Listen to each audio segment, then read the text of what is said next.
Wa an Abi Hurairah, dari sahabat Abu Hurairah, anna Rasulullah sallallahu alaihi wasallam qala, sesungguhnya Nabi sallallahu alaihi wasallam bersabda, laisa syadidu bisurra'ah, bukanlah yang disebut kuat perkasa yaitu orang yang dapat bergulat membanting tulang temannya.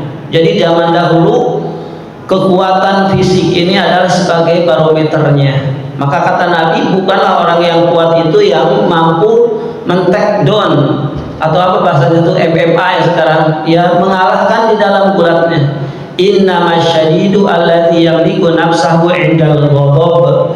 Tapi orang yang perkasa itu, yang jagoan itu adalah orang yang dapat mengendalikan hawa nafsunya ketika marah. Jadi hadis ini menceritakan tentang seseorang bagaimana dalam kondisi marah. Wal ghadabu jumratu yalqiha syaitan fi qalbi Adam. Dan marah ini adalah lemparan bara api dari setan yang masuk ke dalam hati anak Adam.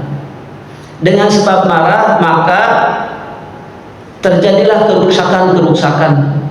Bahkan diantaranya kerusakan di dalam rumah tangga, kerusakan terhadap anak, kerusakan terhadap istri, terhadap barang-barang dan sebagainya. Disebabkan karena apa? Karena marah. Di sini disebutkan bahwa tidak sedikit di antara suami istri terjadi firaq, terjadi perpisahan disebabkan karena marah. Terutama bagi para suami, di mana kalau marah jangan sampai mengucapkan kalimat apa? Tolak. Saya talak kamu. Sekalipun dalam kondisi marah, maka terjadilah itu apa? Terjadi itu cerai. Walaupun tidak dikehendakinya. Saya kan tidak niat. Ya, tapi tidak niat, tapi berniat mengucapkannya. Jadi ada 3 perkara yang main-mainnya adalah kejadian, yang sungguh-sungguhnya pun kejadian, yaitu diantaranya nikah, tolak, dan rujuk. Jadi kalau ucapannya jelas, saya talak kamu, maka jatuh ketika itu pun apa? Talak. Disebabkan apa? Disebabkan karena marah. Terus wa Sulaiman bin Surrad, dari Sulaiman bin Surrad qala kuntu jalisan ma'an Nabi sallallahu alaihi wasallam. Aku sedang duduk bersama Nabi. Jadi Sulaiman bin Surrad ini duduk bersama Nabi. Wa rajulani yastabbani, maka ada 2 orang yang sedang berkelahi. Jadi kalau duduk-duduk tuh hukumnya mubah, di mana Rasul pun duduk bersama sahabatnya. Ternyata tiba ada orang yang apa? Duel, berantem. Wa ahaduma qadim marra wajhuhu, dan di antara keduanya sampai memerah wajahnya. Kalau marah kan sampai wajahnya merah, mengeluarkan kata-kata apa yang tidak semestinya. Wan tafakhat audajuhu, dan sampai keluar urat-urat yang ada di lehernya. Bisa kita bayangkan orang yang marah ya, yang bertikai.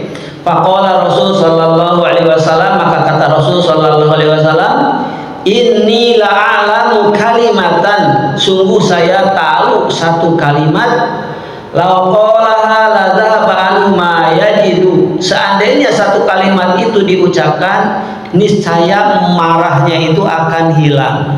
Ingat-ingat butuh, kalau marah ucapkan kalimat ini, maka marahnya itu akan hilang. Apa kalimatnya kira-kira? Pak Haji, untuk apa kalimatnya? Lau qala, seandainya yang sedang marah itu mengucapkan kalimat a'udzubillahi minasyaitonir rajim, aku berlindung kepada Allah dari godaan setan yang dilaknat, yang dirajam, dhahaba minhu ma yajidu, niscaya akan reda, akan hilang rasa marahnya tadi. Faqallahu, maka sahabat yang menyaksikan orang yang sedang bertikai itu berkata kepada dia, ta'awad billahi minasyaitonir rajim. Hei yang sedang berantem, berlindunglah kepada Allah dari godaan setan yang terkutuk. Hadis riwayat Imam Bukhari dan Muslim. Jadi berdasarkan hadis dari Sulaiman bin Surrad ini, di antara cara kiat meredam marah yaitu dengan mengucapkan apa? A'udzubillahi minasyaitonir rajim. Kalau di antara kita kan suka apa? Istighfar Pak, istighfar, istighfar. Padahal apa sekarang? Ta'awud, ta'awud. Berlindunglah kepada Allah, berlindunglah kepada Allah dari godaan setan.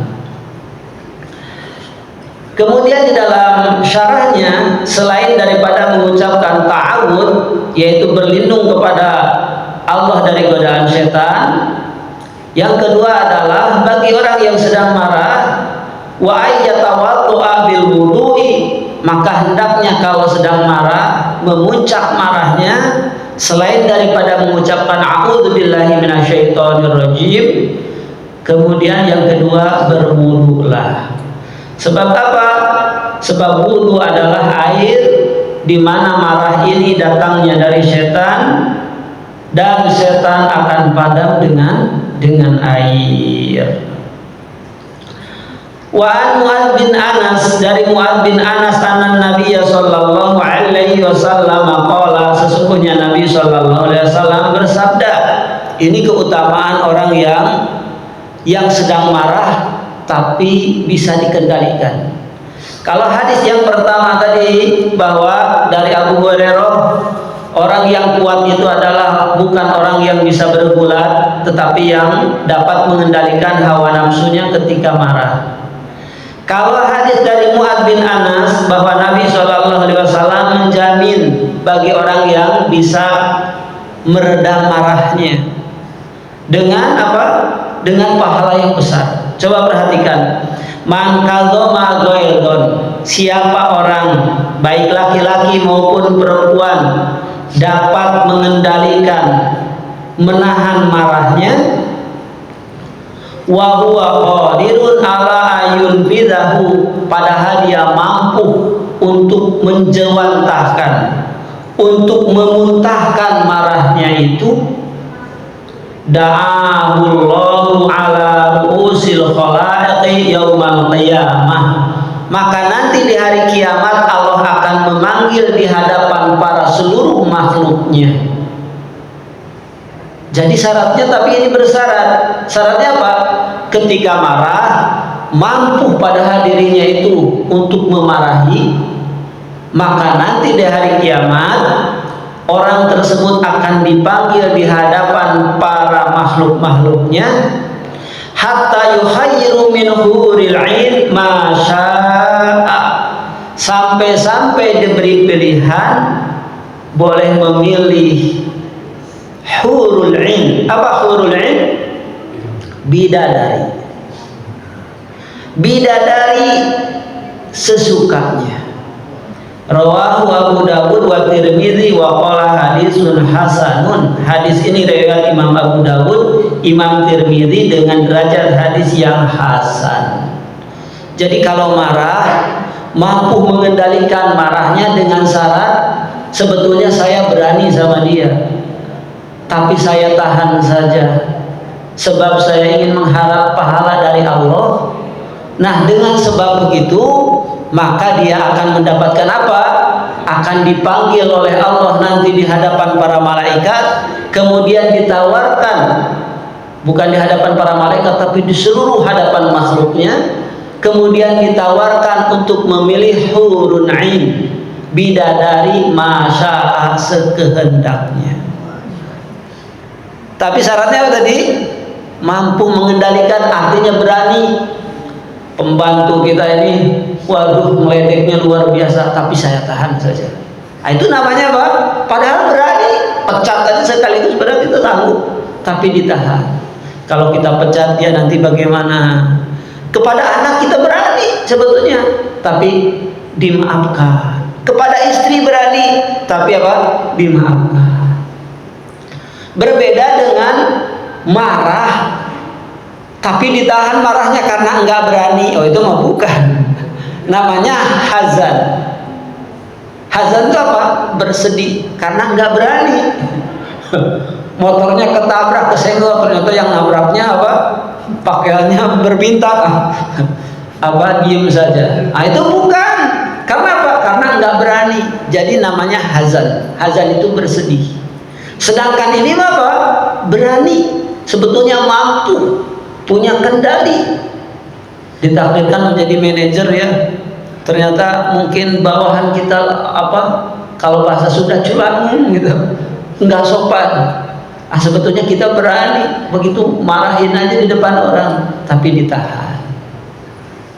Karena mengharap apa tadi? Ridho dari Allah Subhanahu wa Ta'ala. Maka akan mendapatkan pahala apa tadi? Mendapatkan pahala bidadari, boleh pilih yang mana saja. Allahu Akbar. Kemudian wa Abi Hurairah radhiyallahu anna rajulan qala di Nabi sallallahu alaihi wasallam. Dari sahabat Abu Hurairah, sesungguhnya ada seseorang yang menghadap kepada Nabi. Ausini, ya Rasul, tolong nasihatkan aku. Tolong beri nasihat saya. Qala, dijawab oleh Rasul, la taghdab. La taghdab. Jangan marah. Jadi hancurnya kebinasaan manusia ini disebabkan apa? Marah. Marah ini adalah sifat syaitan, sifat yang ada pada binatang-binatang. Binatang kalau marah tidak bisa mengendalikan dirinya. Bahkan sampai kalau terjadi pembunuhan itu disebabkan apa? Disebabkan marah, godok. Tidak sedikit ada satu kasus itu di mana seorang suami, seorang ayah tidak bisa menahan kesedihannya lagi ketika melihat pulang kerja dicoret-coret oleh anaknya, mobilnya, mobil kesayangannya dicoret-coret pakai paku mungkin gitu sampai tergores-gores. Begitu datang ayahnya, papa coba lihat gambar tuh, bagus dede buat gambar. Wah, pas begitu dia, Allah wala quwata illa billah. Diambilnya apa itu? Penggaris yang dari besi itu, pukulnya anaknya, patah tangannya. Bersedihlah dia.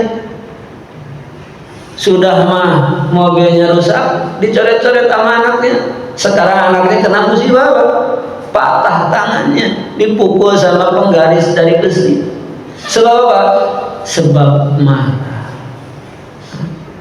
Tidak sedikit sudah terjadi talak 2 karena marah. Saya cerai sekarang kamu.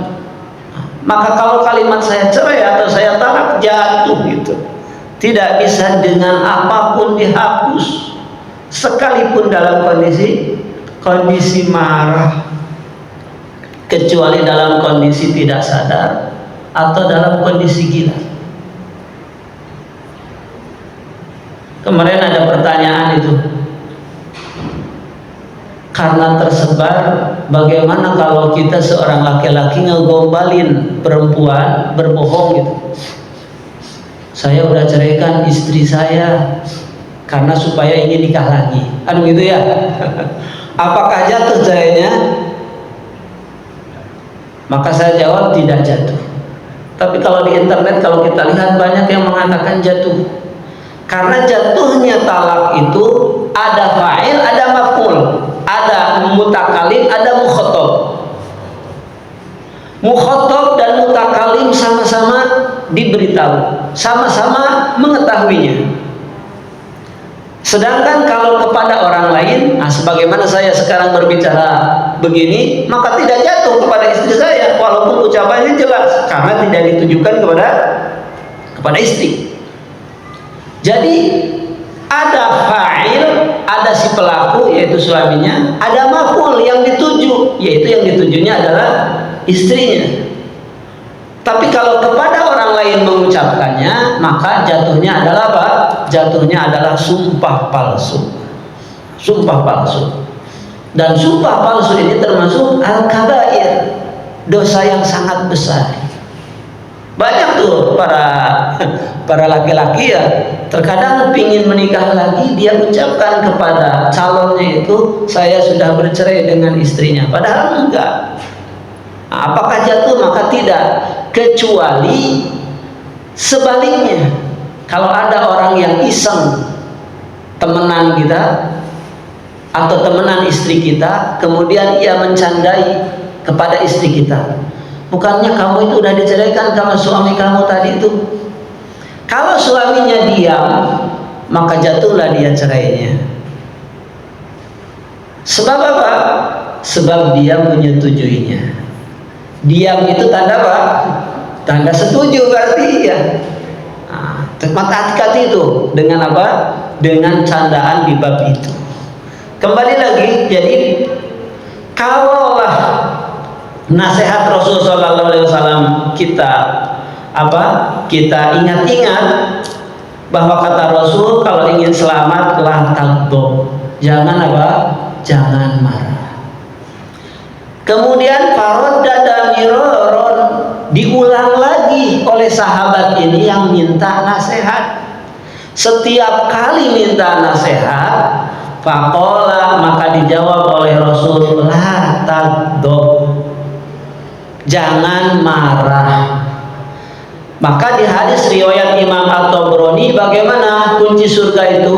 La taghdab walakal jannah. Ini anak-anak kecil udah hafal itu.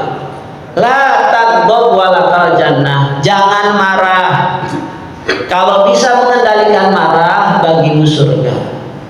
Bagimu apa? Bagimu surga. Baik. Satu hadis lagi, wa an Abi Hurairah, dari Abu Hurairah, semoga Allah meridai kepadanya, qala, dia telah berkata, qala Rasul sallallahu alaihi wasallam, telah bersabda Rasul sallallahu alaihi wasallam, ma yazalul bala'u bil mu'minina wal mu'minat, tidak henti-hentinya manakala musibah, cobaan datang, cobaan fisik ini ya, tertimpa kepada seorang mukmin dan mukminah, yaitu seorang laki-laki dan perempuan yang mukmin, fi nafsihi, musibah itu menimpa kepada dirinya. Musibah menimpa kepada dirinya yang paling berat itu apa? Apa Pak? Musibah yang paling berat menimpa kepada diri, Bu? Musibah yang paling berat menimpa kepada diri itu adalah kesedihan. Apa? Kesedihan. Orang bunuh diri, waliyadzubillah, disebabkan apa? Dia disebabkan karena sedih. Maka oleh sebab itu berlindunglah kepada Allah di setiap pagi dan sore dari rasa sedih. Sedih. Wal hazan. Allahumma inni a'udzubika minal hammi wal hazan. Ya Allah, aku berlindung kepadamu dari rasa sedih dan susah. Sedih dan susah itu apa? Adik kakak itu. Rasul menasihati kepada Abu Umamah, baca itu doa pagi sore, Allahumma inni a'udzubika minal hammi wal hazan. Kalau udah terjangkit penyakit hamun wal hazun, sedih dan susah, maka kesananya apa? Wal ajzi wal kasal. Sifatnya itu menjadi sifat lemah dan malas. Wa a'udzubika minal ajzi wal kasal wa a'udzubika minal jubni wal bukhli. Kemudian sepaket, kalau sudah malas, lemah, maka akan menjadi apa? Maka akan menjadi sifat pengecut. Tidurnya begitu. Enggak apa-apa tidur, tapi enggak. Sifat pengecut. Kalau sudah menjadi sifat pengecut, maka menjadi sifat bakhil, sifat pelit.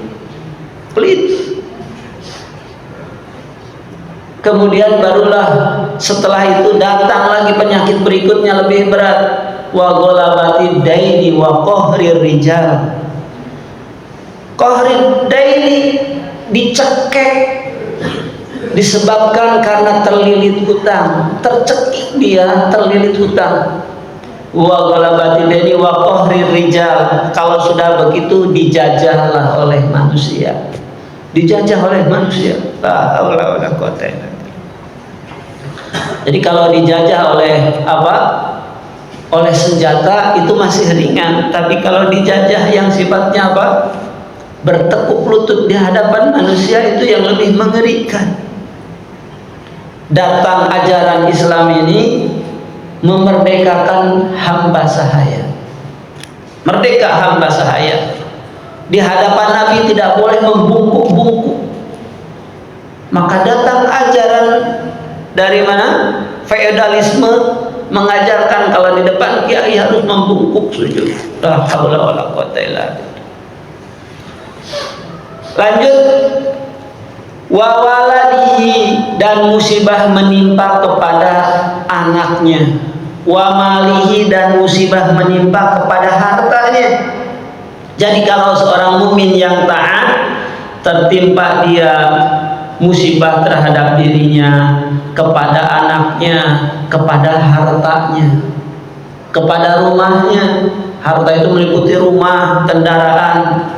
Hatta yalqallahu ta'ala, hatta yalqallaha ta'ala wa ma alaihi khati'ah, sampai dia berjumpa dengan Allah Subhanahu wa ta'ala, bersihlah dari dosa-dosa.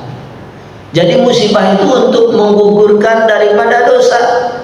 Rawahu Tirmidzi, hadis ini diriwayatkan oleh Imam At-Tirmidzi, hadisun hasanun sahihun. Hadis ini dipandang hadis yang hasan sahih. Hasan sahih.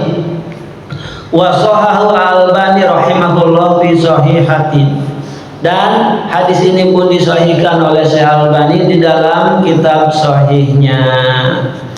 Di dalam hadis yang lain disebutkan, apabila Allah melihat besarnya dosa seorang hamba, besar dosanya ini seorang hamba, tetapi tidak ada yang dapat menggugurkan dosa tersebut dengan amal solehnya, maka Allah masukkan ke dalam hatinya kesedihan.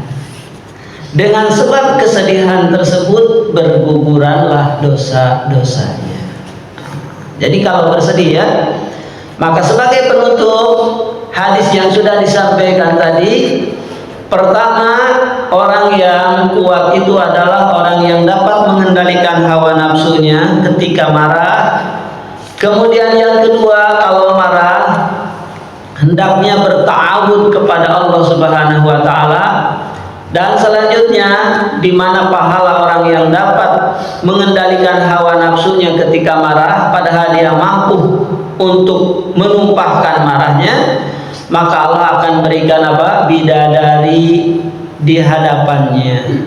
Boleh kita memilih yang mana saja. Maka kiat-kiat meredam marah, yang pertama membaca apa? Ta'awud. Idza ghadiba ar-rajulu, apabila seseorang marah, faqala a'udzu billahi minasyaitonir rajim, maka hendaklah aku berlindung kepada Allah dari godaan setan yang terkutuk. Sakata ghadbuhu, maka akan redalah marahnya. Satu tuh, kalau marah apa kiatnya tadi? Berlindung kepada Allah, ta'awud. Kemudian yang kedua, kalau marah diamlah. Apa? Diam. Kalau suami lagi marah, ibu tuh diam. Diam saja. Dengarkan. Begitupun sebaliknya. Kalau istri ngoceh marah, jangan dibalas, diam. Sebab dengan diam itu akan apa? Akan reda. Hadisnya di mana? Wa idza ghadiba ahadukum falyaskut. Kalau lagi marah di antara seseorang di antara kalian, maka diamlah, diam. Hadis riwayat Imam Ahmad. Itu diam. Jadi diam itu meredakan marah. Apalagi kalau dibarengin dengan senyum. Ada orang marah, kita senyumin dia, senyum. Itu lebih tingkatannya lagi. Kemudian yang ketiga, ini yang ketiga nih. Kalau sedang marah, berubahlah posisi. Merubah apa? Posisi. Wa idza ghadiba ahadukum wa huwa qa'imun falyajlis. Kalau sedang marah di antara kalian dan posisinya sedang berdiri, cepat duduk. Cepat apa? Cepat duduk. Sebab kalau melemparkan barang dalam posisi berdiri itu bahaya. Tapi kalau melempar barang dalam kondisi duduk mah paling juga namanya duduk ya.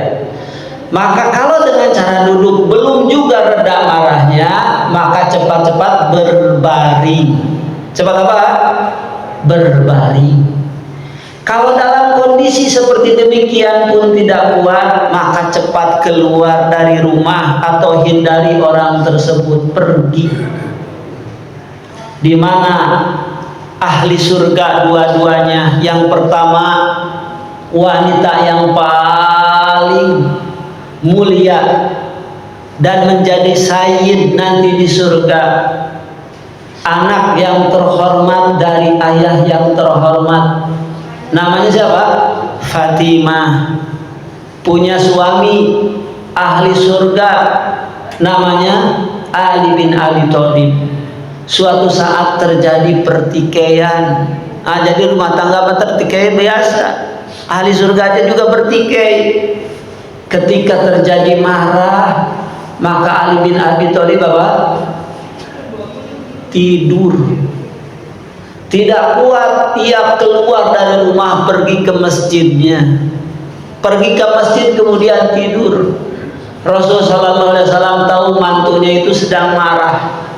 Kemudian datanglah waktu sholat, maka kata Rasul, kum ya Aba Turab, bangun. Orang yang ada tanahnya, sebab dia guling-guling di pasir, di tanah, karena engkau kuat memuncak, dia tidur. Maka saat itulah Ali bin Abi Thalib mendapatkan kunyah panggilan Aba Turab,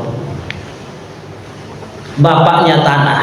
Sebab pada badan ini banyak tanah guling-guling. Disebabkan karena apa? Disebabkan karena menahan marah.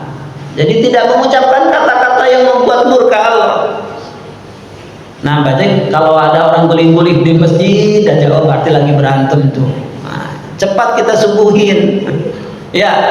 Kemudian setelah itu, kalaupun selanjutnya yang pertama tadi membaca ta'awudz, yang kedua diam, yang ketiga merubah posisi, yang keempat kalau lagi marah ambillah air wudu, cepat berwudu. Idza ghadiba ahadukum falyatawaddo. Kalau lagi marah cepat ambil air wudu. Kalau dilanjutkan dengan sholat itu lebih baik. Hadis riwayat Imam Abu Dawud. Nah, jadi kalau lagi marah cepat ambil air wudu untuk meredakannya. Yang nomor kelima, nomor kelima ini tadi sudah kita bahas. Kalau lagi marah cepat ingat-ingat kepada sabda Nabi Shallallahu Alaihi Wasallam. Apa sabdanya? Ketika ada seseorang meminta wasiat kepada Nabi, maka kata Nabi apa? La taghdab walakal jannah. La taghdab, jangan marah. Kalau kamu bisa mengendalikan hawa nafsu ketika marah, walakal jannah, maka bagimu akan mendapatkan surga. Mudah-mudahan kita bisa menjadi orang yang dapat mengendalikan hawa nafsu ketika marah. Baik. Kalau ada yang mau bertanya, dipersilahkan. Ya.